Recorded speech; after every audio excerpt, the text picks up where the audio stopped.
मुझे लगता है गृह मंत्री और देवेंद्र फडणवीस इसके विधानसभा की बात है, उन्होंने सीरियस होना चाहिए।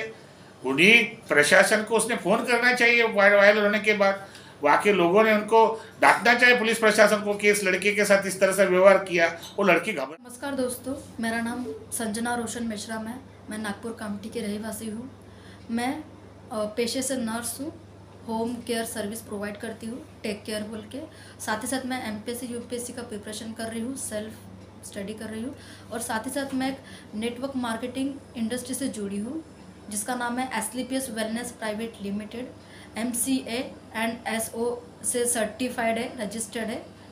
और मैं इसके अंदर काम करती हूँ एज ए नेटवर्कर बोल के। हमारे सीनियर है मिस्टर RK शाहू सर, जो कि अपलाइन है। उनके गाइडलाइन के अंतर्गत मैं काम करती हूँ।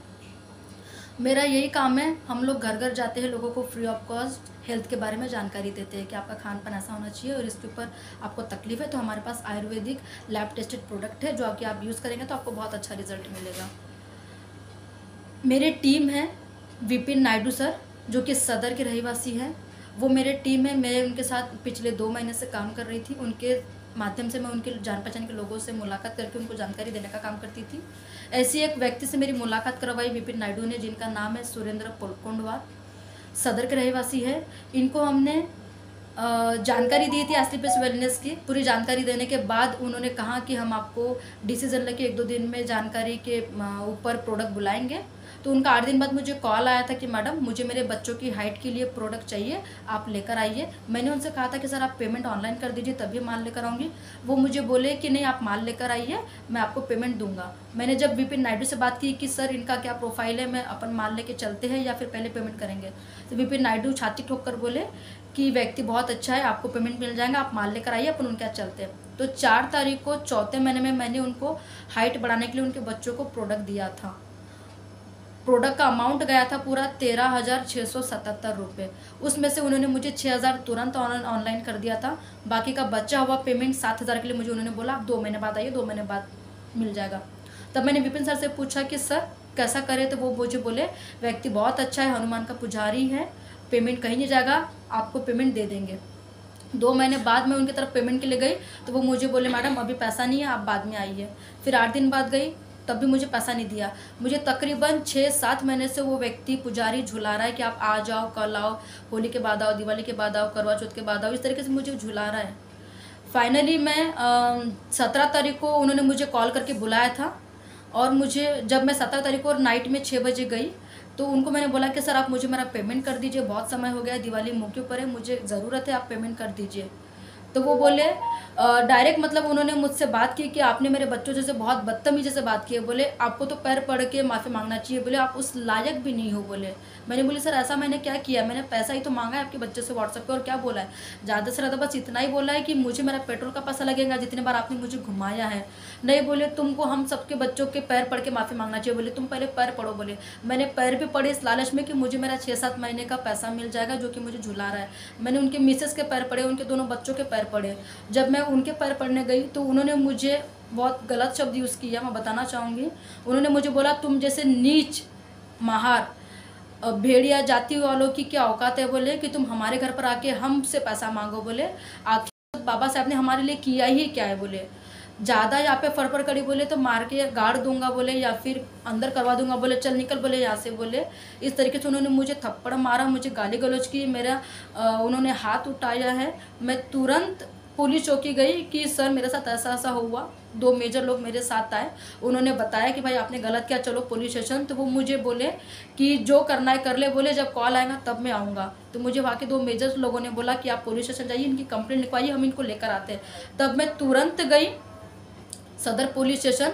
9:30 बज रहे थे। 9:30 बजे मुझे वहाँ पे जो ड्यूटी ऑफिसर अवेलेबल थी उन्होंने मुझे बोला, मैंने उनको पूरी घटना बताई कि सर उन्होंने मुझे मारा, मेरी आँख सुजा दी, जातिवाद निकाला, मुझे गाली गलौज किया, मेरे शरीर पे हाथ डाला। ये सब बताने के बाद वहाँ के ड्यूटी ऑफिसर जो थे उन्होंने मुझे बोला कि इतने रात को हम लोगों को तकलीफ नहीं दे सकते। बोले आप कल आना, बोले और अपने हाथ से अर्ज तैयार करके आना। बोले मैं वहाँ पे 10:30 बजे तक 1 घंटा रही कि मेरी रिक्वेस्ट करती रही मैं कि सर कंप्लेंट ले लो, मुझे मारा है, मुझे बहुत तकलीफ हो रही है, मुझे मेडिकल पे जाना है। बट उनका कोई रिस्पॉन्स नहीं था। मैं फिर तुरंत 10:30 बजे घर गई। दूसरे दिन मैं अर्ज लेकर आई हूँ आप देख सकते हैं। और जब मैंने पूरी घटना लिखी है कि मेरे साथ क्या क्या हुआ 18 तारीख की डेट डाल के, ये जब मैं वहाँ पे देने गई तो वहाँ पे मुझे 18 तारीख को 10 घंटे बैठा के रखा। मैं 12 बज गई, रात के 9:30 बजे वहाँ बैठी रही। मेरा फॉर्म नहीं लिया, मुझे बैठा के रखा। दूसरे दिन मैं फिर गई 2 बजे, तो मुझे उस दिन में बैठा के रखा ये बोल के कि राज्यपाल कोई आ रहे हैं तो चौधरी सर वहाँ बिजी है। तो 2 दिन मैं बैठी रही, मुझे कोई किसी ने एक्शन नहीं लिया। हालांकि मुझे बहुत तकलीफ हो रही थी, बट किसी को कोई फ़र्क नहीं पड़ा। बाकी किसी भी पुलिस कर्मचारियों का कोई बर्ताव मेरे साथ अच्छा नहीं था, जबकि मैं उन्हें बोल रही थी कि भाई मेरे साथ गलत हुआ, आप एक्शन लीजिए।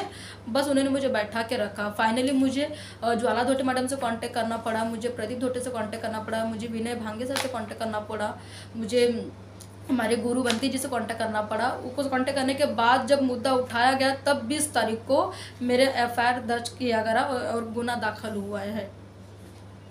तो मेरी बस इतनी रिक्वेस्ट है आप सब न्याय पीड़ितों से कि मुझे मेरा इंसाफ मिले। पैसा तो चाहिए ही, बट मेरे साथ जो अपमान हुआ, मेरे साथ जो उन्होंने घिनौना काम किया, मतलब मुझ पर थप्पड़ मारा। किसी लेडीज़ को मारने का राइट्स किसी के पास नहीं है, कॉन्स्टिट्यूट में साफ साफ लिखा हुआ है। तो यहाँ कहने के मेरे मौलिक अधिकारियों का हनन हुआ है। मुझे इंसाफ भी चाहिए, न्याय भी चाहिए और मुझे मेरा मेहनत का पैसा भी चाहिए। तो मैं आप सबसे रिक्वेस्ट करूँगी कि इस व्यक्ति पर कठोर से कठोर कार्रवाई की जाए। आपसे मेरी विनती है, प्लीज़। और एक चीज़ मैं बताना चाहूँगी, 2 दिन उस व्यक्ति को कॉल किया गया है कि आप आइए, आपसे बात करना है, आपके खिलाफ पुलिस कंप्लेंट की है संजना मिश्रा मैडम ने। तो 3 दिन बाद सुरेंद्र पुलकोन नाम का व्यक्ति आया। पीआई के सामने पीआई के सामने हमारी बातचीत हुई। गुनहगार के साथ एक व्यक्ति आया था जिसका नाम है अजय पाटिल, पॉलिटिशियन था वो, किसी पॉलिटिशियन का नेता था वो। उन्होंने मुझे डायरेक्ट बोला कि 7,000 तो नहीं मिलेंगे आपको, वो आप भूल जाओ, आप 2,000 में मैटर शॉर्ट आउट कर लो। अगर आपने ये बात आगे बढ़ाई तो आपको ये गलती बहुत भारी पड़ेगी। इस तरीके से धमकी मुझे उन्होंने सदर पुलिस स्टेशन पीआई के कैबिन में दिया है। तो मुझे कहीं ना कहीं बहुत डर लग रहा है, मैं क्या करूं, मुझे कुछ समझ में नहीं आ रहा। तो मैं चाहूँगी कि उस पर भी कठोर कार्रवाई की जाए। और इसके साथ साथ विनोद चौधरी सर, जिनके सामने मुझे धमकाया जा रहा है, और विनोद चौधरी सर कुछ भी नहीं बोल पा रहे, हालांकि वो हमारी रक्षा के लिए, नागरिकों की सुरक्षा के लिए, बट उन्होंने एक बात भी नहीं बोला कि आप गलत बोल रहे हो। उन्होंने गुनहगार का ही पक्ष दिया है, उन्होंने उनको ही चाय कॉफ़ी इज्जत पानी पूछा है। मैं खड़ी की खड़ी रह गई, मुझे किसी ने कोई रिस्पॉन्स नहीं दिया और मुझे मेंटली टॉर्चर किया जा रहा था कि आप केस वापस ले लो वरना आपको भारी पड़ जाएगा। तो ये बहुत मेरे साथ गलत हुआ है। मैं न्याय चाहती हूँ, इंसाफ चाहती हूँ। मेरा नाम बलवंत आयुष्यबोधी, मैं राष्ट्रीय अध्यक्ष बुद्धिस्ट अल्पसंख्यक संविधानिक भिक्षु संघ का राष्ट्रीय अध्यक्ष होने के नाते दिनांक 17 अक्टूबर 2022 को एक रंजना मेश्राम नाम की लड़की है, जो मैं उनको जानता हूँ काफ़ी साल से, और वो प्राइवेट जो कंपनी उसमें वो बिजनेस करती थी। उन्होंने मुझे उनका एक प्रोडक्ट भी दिया था, लेकिन वो 17 तारीख को जो घटना उसके साथ घटी वो बहुत ही निंदाजनक है। जिस व्यक्ति को उसने दवाई दी और उनको पैसे मांगने के लिए गई तो उनके ऊपर इस तरह से दबाव डाल के उसका जो स्वाभिमान का हनन करने का प्रयास किया गया, और दूसरी बात उसको मारा, उसको जलील किया गया। और डॉक्टर बाबा साहब आम्बेडकर को जिस तरह से उसने गाली देने का प्रयास किया, उसके कथन में मैंने सुना, लड़की का बयान सुना, उसके आंखों पर सूजन थी, पूरा चेहरा खुला हुआ था। वो कैसे तो भी बचकर, अपने आप को बचाकर जब पुलिस स्टेशन गई तो सदर पुलिस स्टेशन के जो पुलिस निरीक्षक अधीक्षक है चौधरी जी, उन्होंने भी उनको न्याय नहीं देने का प्रयास किया, बल्कि उसको प्रताड़ित करने का प्रयास किया। लगातार 17 तारीख से लेकर 17, 18, 19, 20 को जब ये मामला लोगों के सामने आया, मीडिया के सामने आया, तब उन्होंने एफआईआर दायर की। तो मुझे ऐसा लगता है कि पुलिस प्रशासन के वरिष्ठ जो सदर के जो पुलिस अधीक्षक है, उन्होंने भी इस बच्ची के साथ अन्याय करने का प्रयास किया। साथ ही साथ में जो आरोपी है, जो कोई पुजारी है जिसको दवाई दी थी, उन्होंने गलत अपशब्द कह के उन्होंने कोई एक वाक्य ना कॉरपोरेट है उसके हस्बैंड है पाटिल नाम से, तो उनको पुलिस स्टेशन में लाया गया, उनको भी उनके द्वारा धमकाया गया। तो मैं आपके मैत्र इंडिया चैनल के माध्यम से समाज के जितने भी लोग हैं, संगठन हैं, उनसे आह्वान करना चाहता हूँ और प्रशासन से भी, पुलिस प्रशासन से भी आह्वान करना चाहता हूँ कि जल्दी से जल्दी उस व्यक्ति को अरेस्ट किया जाए, उस व्यक्ति को सज़ा मिलना चाहिए, उस व्यक्ति के ऊपर कानूनी कार्रवाई करनी चाहिए, कठोर कार्रवाई करनी चाहिए। और दूसरी बात है, जो लड़की का पैसा है वो स्वाभिमान का पैसा है, तो उस लड़की को उसका पैसा मिलना चाहिए। और नहीं तो मुझे लगता है 2 दिवाली है, दिवाली के पहले पहले उसको अरेस्ट करके उस लड़की को न्याय मिलना चाहिए।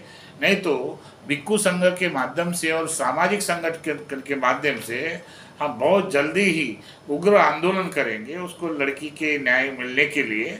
मैं चाहता हूँ, हम पुलिस प्रशासन प्रोटेक्शन करते हैं, उनको सपोर्ट करते हैं, लेकिन प्रशासन के जो अधिकारी इस तरह से बर्ताव करना, लड़की को बिठा के रखना, कानून के दायरे की बात बाहर करना, क्योंकि कोर्ट का आदेश है कोई भी लड़की हो, कोई भी महिला हो, अगर उसको तकलीफ है, पीड़ित है, तो उनको रिपोर्ट FIR दर्ज करना चाहिए। अगर मान के चलो वो लड़की इतनी स्वयं अपने आप का आग तो तोड़ेगी नहीं, अपने चेहरे को तो ईजा देगी नहीं। जब हमने देखा उसका फेसबुक पर या व्हाट्सएप पर उसके फ़ोटो वायरल हुए, तो हमको ऐसा लगा कि हमारे इस लड़की के साथ इस तरह से व्यवहार किया जा रहा है। कहीं ऐसा ना हो कि बीजेपी की सरकार है, बीजेपी के गृह मंत्री है और उसी के शासन में इस तरह का व्यवहार होना, और यहाँ तक कि महाराष्ट्र के ही उप मुख्यमंत्री है। तो मैं चाहता हूँ कि इस लड़की को अगर ये 2-4 दिन में न्याय नहीं मिला तो भिक्खू संघ और महाराष्ट्र के नहीं, पूरे भारत के जितने भी सामाजिक संगठन हैं, ये रास्ते पर आएंगे। इसलिए मैं चाहता हूँ पुलिस प्रशासन ने बहुत जल्दी, जिन्होंने ये घटना लड़की के साथ की, पैसा तो देना है, पैसा तो लेना है, लेकिन उसने इस तरह से जातिवाचक शब्द बोलना, बाबा साहब को गाली देना, और स्वयं वो किसी धर्म के पुजारी है, तो मैं चाहता हूँ उसको, उसकी बुद्धि, उसके दिल में, उसके मन में ऐसी सद्बुद्धि मिलना चाहिए कि इस तरह से वातावरण क्रिएट करने का कोई आवश्यकता नहीं थी। अगर आपने प्रोडक्ट लिया, आपने औषध ली, तो उसका पैसा देना चाहिए, या तो बोलना चाहिए था। मुझे लगता है गृह मंत्री और देवेंद्र फडणवीस, इसके विधानसभा की बात है, उन्होंने सीरियस होना चाहिए। उन्हीं प्रशासन को उसने फ़ोन करना चाहिए वायरल होने के बाद, वहाँ के लोगों ने उनको डांटना चाहिए पुलिस प्रशासन को कि इस लड़के के साथ इस तरह से व्यवहार किया। वो लड़की घबराई हुई है, मेरे पास आई है, मेरे पास आई है, मैंने उसको हिम्मत दी है। मुझे लगता है ज्वाला ढोटे हो जाए, जितने लोगों ने जो काम किया, वकील लोगों को, वो व्यक्ति, पुलिस प्रशासन का व्यक्ति अनबनाने की बात कर रहा है, इसका मतलब कहीं ना कहीं उसको प्रेशर है कि भाई हमारे बौद्ध समाज के लोगों को, अनुसूचित जाति के लोगों को, दलित लोगों को, मार लोगों को प्रताड़ित करना, उनके ऊपर अत्याचार करना। कहीं ना कहीं मुझे लगता है वो जो जिस लड़के ने लड़के का पानी पिया, इस तरह की घटना या ये अंजाम देना चाह रहे हैं। एक पुजारी होकर, राम भक्त का पुजारी होकर इसको शोभन ही नहीं देता है। पुजारी होने के नाते अपनी आस्था के, उसका अपने धर्म की आस्था है, हम किसी धर्म के विरोध में नहीं बोलना चाह रहे हैं, लेकिन हमारे लड़की पर, हमारे इस लड़की पर इस तरह का अन्याय करना, ये हमारे लिए बर्दाश्त की बात नहीं है। और मैं चाहता हूँ बहुत जल्दी, अगर इसको न्याय नहीं मिला इस लड़की को, और पुलिस प्रशासन ने उस गैर कानूनी व्यक्ति को, जिन्होंने जो अपराध किया है, जो क्या पुजारी जो नाम है उसको 2 दिन के अंदर अरेस्ट करना चाहिए, और अट्रॉसिटी के अंदर अभी लगी है, वो न्याय मिलना चाहिए। नहीं तो ये बौद्ध समाज, सारे समाज के संगठन, हम लोग रास्ते पर आएंगे और बहुत जल्दी हम उग्र आंदोलन करेंगे। मैं भदंत हर्षोबोधी, राष्ट्रीय अध्यक्ष बुद्धिस्ट अल्पसंख्यक भिक्खू संघ।